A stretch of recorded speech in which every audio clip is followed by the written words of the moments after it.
안녕하세요. 외고 채널의 옹재입니다. 지금부터 아주 다사다난했던 제 연대 면접 썰을 한번 풀어보려고 해요. 아주 순탄하지 않았던 면접이기도 하고 또 특기자 면접이었다 보니까 제 전공 분야에 대한 좀 깊은 내용이 나와서 재미없으실 수도 있지만 생기부, 자소서 기반의 면접 질문 스타일을 익히시는 데에는 꽤 도움이 될 것 같아요. 그럼 시작해볼까요? 저는 2019년 10월 26일 토요일에 제 인생 첫 대학 면접인 연세대학교 불문과 어문학 인재 전형 면접을 보게 됩니다. 연세대학교 어문학 인재 전형은 2018년까지는 인문학 인재 전형이었어요. 어문 계열뿐만 아니라 문헌정보학과, 교육학과 등의 인문 계열을 전체적으로 모집했었고 제시문 기반 면접이었습니다. 2019년부터는 어문 계열로만 한정해서 모집을 했고 자소서, 생기부 기반 면접으로 바뀌었어요. 그런데 올해는 아예 사라진 것 같습니다. 저는 고려대 제시문 면접 준비를 위해서 다녔던 학원에서 연대 어문학인재 특강을 한번 수강했었는데 개인적으로는 별로 큰 도움은 안 됐어요.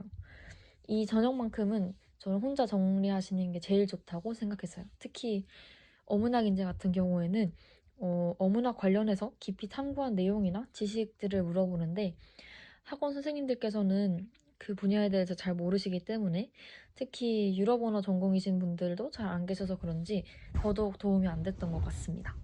그렇기 때문에 불안하시면 같은 과 친구들이랑 아니면 같은 반 친구들이랑 같이 면접 시뮬레이션 하시는 것도 좋은 방법인 것 같아요. 지금부터 구체적인 후기를 말씀드릴게요. 사실 이 면접은 정말 아쉬움과 후회로 가득했어요. 여러분께서는 제가 한 실수를 반복하지 않으시기를 바라면서 최대한 자세하게 이야기해 볼게요. 면접 장소는 교육과학관이었고 저는 아버지께서 차로 태워다 주셨어요. 차로 진입할 때는 동문으로 들어갔더니 안내해 주시는 분께서 대우관 뒤에 주차하고 교육과학관까지 걸어 내려가면 된다고 말씀해 주셨어요. 워낙 긴장을 많이 하는 탓에 넉넉히 1시간 반쯤 전에 도착했고 교육과학관의 위치를 직접 눈으로 확인한 다음에 차로 돌아와서 자료를 읽으면서 대기했습니다. 12시 35분까지 입실이었는데 12시부터 들어갈 수 있게 해주셨어요. 들어가서는 대기실에서 전자기기 다 제출하고 생기부와 자소서 읽으면서 기다렸는데 제 면접 순서는 두 번째였어요. 여기서 1차 당황했어요. 사실 이제 면접 순서가 18조 24번이라고 써 있어서 24번째 순서인가? 라고 생각을 했는데 오전 면접 끝번호가 22번이었기 때문에 저는 오후 면접 두 번째였어요. 한참 남은 줄 알고 마음 놓고 있다가 엄청 당황했던 기억이 있습니다. 이제 어문학인재는 고대처럼 가번호를 부여한다거나 랜덤 배정을 하지는 않는 것 같았어요. 제가 원서 접수를 조금 일찍 한 편인데 그것도 면접 순서에 영향을 주지 않았을까 조심스레 예측해봅니다. 생기부와 자소서 기반 면접이기 때문에 제시문을 분석하는 대기실은 거치지 않았어요. 그러나 중간 대기실을 한번 거쳐서 앞 친구 면접이 끝날 때까지 잠시 기다렸습니다. 고대는 조교분께서 직접 노크해 주시고 몇 조 몇 번입니다까지 해주시는데 연대 때는 직접 노크하고 들어갔어요. 안에는 여자 입학사정관님과 교수님 한 분이 앉아 계셨는데 아마도 불문과 교수님 같았습니다. 학과 홈페이지에서 교수님 사진 자주 보고 들어가면 한 0.5% 정도는 덜 긴장되는 것 같아요. 면접 시간은 8분이었고 8분 지나면 칼같이 끊어졌습니다. 여자 입사관분은 입이라고 표기하고 교수님은 교라고 표기할게요. 먼저 입사관분께서 안녕하세요. 오전에 왔어요? 이렇게 친절하게 물어보셨어요. 인상이 정말 좋으시고 진짜 아름다우셨습니다. 네. 그러고 제가 네, 오전에 도착했습니다. 라고 했고 입사관분께서 누구랑 왔어요? 가족이랑? 이런 식으로 여쭤보시고 뭐 가족들이 많이 와준 게 부담이 돼요? 아니면 좋아요? 이런 식으로 또 물어봐 주셨습니다. 다음에 이렇게 긴장을 풀어주신 다음에 자, 그럼 이제 본격적으로 면접을 시작할 건데 저희가 시간이 딱 정해져 있기 때문에 8분이 지나면 말을 끊을 수도 있어요. 그 점 감안해서 잘 해주세요. 이런 식으로 말씀하셨어요. 그 다음에 이제 면접이 본격적으로 시작됩니다. 교수님께서 첫 번째 질문을 하셨어요. 알바트로스 시를 통해 낭만주의 신화를 알 수 있었다고 했는데 설명해 볼까요? 여기서 잠깐 저는 정말 여러 면접 후기들을 보고 우왕 청심원, 청심환 말고 액체로 되어 있는 것을 마시고 면접실에 들어갔어요.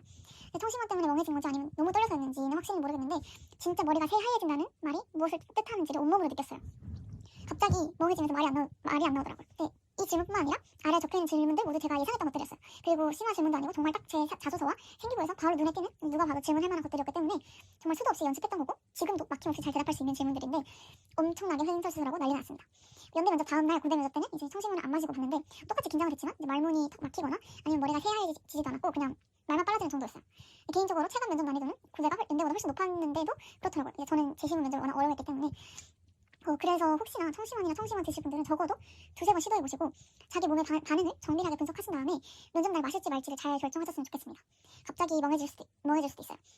저는 이제 카페인에도 너무 약해서 카페인 조금이라도 섭취하면 거의 이틀 동안 잠을 못 자고 비타오백을 마셔도 진짜 심장이 쿵쾅거리는 타입이어서 신중하게 결정한 건데 그래도 이게 제 인생에서 겪어본 긴장감 중에 최고였다 보니까 그 긴장감의 정도를 예상하지 못한 것 같아요. 그렇다고 제가 면접을 망친 것을 청심환 때문이다라고 할 수는 전혀 없습니다. 결국 전부 다 제 탓입니다.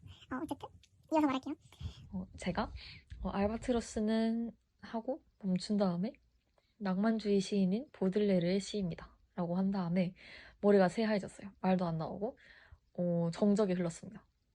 그래서 제가 저 혹시 잠시 생각하고 말해도 될까요? 라고 했더니 입사관분께서 네네 그럼요 많이들 그래요 천천히 생각하고 말해주세요 라고 친절하게 답을 해주셨어요. 근데 여기서 또 잠깐 덧붙이자면 생각할 시간을 가졌으면 말을 정리해서 잘 해야 되잖아요. 근데 한 번 멈춘 이래로 이게 긴장이 너무 최고조에 달하다 보니까 특히나 제가 예상했던 질문인데 제가 지금 답을 못하고 있는 것을 보면서 너무 멘붕이 와서 더 난장판으로 말했던 것 같아요. 그래서 지금부터 말할 제 답변은 제가 면접이 끝난 다음에 답변을 정리해서 쓴 거기 때문에 별로 괜찮은데? 라고 생각할 수도 있는데 실제로는 정말 어수선하고 같은 단어를 반복하고 내 말도 많이 더듬고 좀 심각했습니다. 참고해주세요. 그래서 제가 한 20초 동안 멍 때린 다음에 우선 낭만주의는 감성의 해방, 질서와 논리의 저항을 특징으로 하는 문예 사조입니다. 이 알바트로스라는 시에는 시인이라는 고결한 정신을 가진 존재가 저주받아 소박한 세상으로 유배된 것이라는 낭만주의적 신화가 깔려 있습니다. 이는 알바트로스와 시인을 동일시한 것에서도 알 수 있습니다. 그 예로 시의 한 구절인 뱃사람들은 알바트로스를 묶고 파이프로 부리를 때리고 시인도 그와 다를 것이 없다. 오히려 날개가 그의 발걸음을 방해한다를 들 수 있습니다.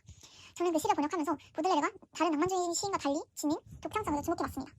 다른 낭만주의 시들이 시에 대한 세속의 몰 이해를 비판하는 데에만 집중했다면 보들레르는 그 비판에서 더욱 나아가 인간의 잔혹성까지 강조했다는 점에서 독창성을 띈다고 생각합니다. 인간의 잔혹성은 아까 말씀드린 구절에서 부리를 잡고 때리는 행위 등에도 나타나 있습니다. 그리고 또 자꾸 여담이 많아지는 것 같긴 하지만 잠시 할 말을 덧붙이자면 한 교수님께서 제가 말을 할 때마다 약간 갸우뚱거리는 제스처를 하셨어요. 제가 이제 불문학 관련된 내용을 불문학 전문 교수님 앞에서 말하는 것만으로도 충분히 떨렸는데 그런 반응을 보여주니까 저는 이제 혹시 틀린 부분이 있나 싶어서 더 긴장됐던 것 같아요. 그래서 혹시 여러분들께서 교수님들이 갸우뚱거리거나 아니면 의문을 품으시는 표정을 지으신다고 해도 그냥 내 말에 아주 집중해서 듣고 계신다는 시그널이구나 라고만 합리화하시고 흔들리지 않으셨으면 좋겠어요. 이제 그 다음에 두 번째 질문이었습니다. 프루스트와 베르그송이 지닌 시간에 대한 주관적 인식론을 비교했다고 써있는데 설명해 볼까요? 라는 질문이었고 자소서에 나온 항목이었어요. 제가 우선 제가 그 보고서를 작성하면서 한국어로 된 자료가 별로 없었기 때문에 영어와 프랑스어로 조사했고 라고 말을 시작한 거예요. 근데 이 말을 왜 했는지 어떻게 이 문장을 끝냈는지 기억도 안 날 정도로 너무 떨렸습니다. 근데 이 말대로 정말 영어와 프랑스어로만 된 자료를 조사한 거라서 이제 한국말로 변환했을 때 조금씩 틀린 부분이 있을 수 있어요. 그래서 그걸 감안하고 들어주시면 감사하겠습니다. 제가 조사한 바에 의하면 프루스트의 사촌의 남편이 베르그송이었습니다. 프루스트는 소르본네에서 베르그송의 수업도 들었는데요. 그는 폴세자와 에밀 졸라의 관계처럼 끈끈한 우정이나 유대감을 형성하진 않았지만 충분히 영향을 주고받았기 때문에 주목할 가치가 있다고 생각했습니다. 여기까지 말했는데 교수님께서 되게 갸우뚱을 많이 하셨어요. 근데 지금 생각해보면 그냥 제 말을 열심히 듣고 계셨던 것 같아요. 여기서 베르그송의 시간 인식론이 프루스트의 인식론과 장품에 영향을 주었다는 말을 써야 되는데 그 말이 되게 중요한 말이었는데 그걸 빼먹었습니다. 시간에 대해서 더 말씀드리자면 베르그송은 연대기적으로 뚝뚝 끊어지는 시간과 주관적 인식으로 구성되어 분리할 수 없는 시간을 구분했습니다. 여기서도 그냥 뒤에라는 표현을 쓰면 되는데 괜히 풀어서 설명해서 말하면 저도 헷갈렸어요. 따라서 베르그송은 과거는 상실되지 않고 끊임없이 현재로 흘러들어온다고 인식했습니다. 프루스트에게도 과거는 현재에 이르는 존재라는 점에서는 공통점을 가지고 있지만 베르그송에게는 과거가 강물처럼 굽이굽이 끊임없이 흘러오는 것에 가까운 반면 프루스트에게 과거는 마치 폭포처럼 깜짝 놀라게 하는 존재에 가깝다는 점이 그 차이점이었습니다. 정말 정확하게 말한 것 같죠? 저처럼 말하면 안 됩니다. 이 다음에 교수님께서 문학 작품 번역 시 음성 상징어나 특정 어투를 어떻게 번역해야 할지 고민했다고 하는데 음성 상징어가 뭔지 알고 있나요? 라고 물어보셨고 그래서 제가 음성 상징어는 의성어와 의태어를 아울러 가리키는 표현입니다 라고 했습니다. 그래서 교수님께서 그럼 프랑스어에도 음성 상징어가 많나요? 라고 하셨어요. 그래서 제가 한국어에 비하면 많지 않다고 생각합니다. 덧붙이자면 제가 음성 상징어를 어떻게 번역할지 고민했다고 말한 게 한국 안에 정말 많은 의성어 외투어들이 존재하잖아요. 근데 그것들을 프랑스어로 옮길 때 어떻게 번역할지에 대해서 정말 고민이 많았기 때문에 그 말을 쓴 건데 역으로 프랑스어의 음성 상징어를 물어보셔서 더 당황했던 것 같아요. 그래서 더 무언가 예시를 들면서 말을 하긴 했는데 그거는 잘 기억이 안 납니다. 그 다음으로 입사 감독께서 프랑스어 시간에 일과 삶을 주제로 발표해서 한국 노동자들의 방향성까지 생각해봤다고 적혀있는데 설명해볼까요? 라고 하셨어요. 그리고 이 질문은 생기부 질문이었습니다. 그래서 저는 학생의 입장에서 직장인들에게 적용되는 노동제도보다도 노동 환경에 들어설 준비를 하는 과정에 대한 제도에 집중해왔습니다. 여기서 또 후회를 한 게 프랑스에서 일과 삶의 철저한 분리와 사생활의 보장을 위해서 퇴근 후 문자 금지법을 제정했는데 이를 한국과 비교해서 말하려고 했는데 첫 스타트를 학생의 입장에서라고 잘못 열어서 다른 예시를 말했어요. 저한테 더 인상 깊었던 거는 그 귀여운 노동문학적이었는데 왜 갑자기 별 인상 깊었던 게 떠올랐는지 그것도 의문입니다. 그래서 더 이어서 말하자면 프랑스에는 중학생들을 위한 학생 인턴 제도의 스타시가 있습니다. 이 스타시는 중학교 3학년 때 진행하는 것으로 학생들이 직접 5일 동안 원하는 가게에서 인턴 체험을 해보는 것입니다. 그러나 단순히 관찰하는 것이 아니라 다른 근로자들처럼 실제로 일을 하고 손님을 응대하고 임금을 받으며 해당 노동 환경에 대한 정보를 몸소 얻게 되는 형식입니다.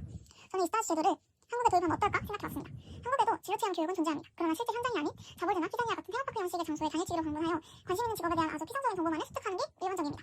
프랑스의 스타시 제도를 한국에 도입한다면 학생들이 비로소 자신의 꿈을 현실로서 체험하고 꿈을 더 구체화시키는 데 도움이 될 수 있을 거라고 생각합니다. 그 다음에 교수님께서 꿈이 뭔지 설명해볼까요? 라고 질문하셨어요. 제가 제 꿈은 번역가입니다. 고등학교에 입학하여 프랑스어를 배워가면서 프랑스어로 원서로 읽을 수 있게 되었습니다. 원서를 읽을 때 한글 번역본 여러 개를 비교하면서 번역가에 따라 표현이나 문체의 차이가 있고 이 차이가 독자에게 전달되는 원작의 느낌에도 상당히 영향을까지 말했는데 이사장님께서 너무 아쉽지만 시간이 정해져 있어서 여기까지 할게요. 수고 많았어요. 라고 하셨습니다. 그래서 제가 감사합니다. 안녕히 계세요. 라고 했어요. 생기부 자소서 기반 면접이지만 저는 다른 대학처럼 학생이 생각하는 땡땡은 뭐예요? 아니면 최근에 본 프랑스 관련 뉴스 있나요? 라는 식의 간단한 외부 질문도 나올 줄 알았는데 정말 자소서와 생기부에서만 물어보셨어요. 그리고 생기부 자소서를 자세히 읽어보신 느낌은 아니었고 딱 처음 봤을 때 눈에 띄는 문장들 위주로 물어보신 느낌이었습니다. 그래도 앞으로의 면접은 어떻게 될지 모르니까 시간적인 여유가 있다면 좀 시사 이슈를 정리해보거나 아니면 주요 쟁점에 대한 의견도 생각해보는 게 좋을 것 같아요. 개인적으로 정말 너무너무 아쉬움 가득한 첫 대학 면접이었는데 사실 저는 그 당시 연대 1차 통과한 것만으로도 너무 영광이었습니다.